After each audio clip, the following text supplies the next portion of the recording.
বিড়ালকে ভালোবাসবেন। ও মুসলমান শুনে নাও, আল্লাহর নবীজি, ও মুসলমান শুনে নাও, দিলের কান্ডা লাগা শুনে নাও, পৃথিবীর মধ্যে মহামানব যারা আছে দুনিয়ার মধ্যে বিড়ালকে ভালোবেসেছে। এই বিড়াল একটা গৃহপালিত পশুর মধ্যে পড়ে যায়, এটা এত প্রভুভক্ত হয়, এত মুসলমান শুনে নাও, বিড়ালটাকে অত্যন্ত মায়া করবেন। বিড়ালটা যদি দোয়া করেন, বিড়ালটাকে বিনা কারণে কোনো বিষ দিয়ে মারবেন না, কোনো কিছু দিয়ে মারবেন না।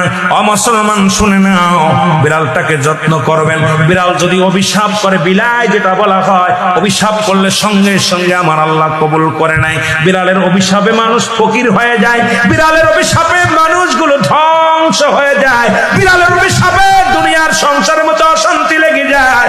বিড়ালকে ভালোবাসলে, ও মুসলমান শুনে নেও, এই বিলাইকে ভালোবাসলে, বিলাই যদি দোয়া করে, বিলার দোয়ায় আল্লাহ দরবারে অনেক ফায়দা লুটতে পারবেন। জোরে জোরে চিল্লায় বলা যাবে না মারহাবা।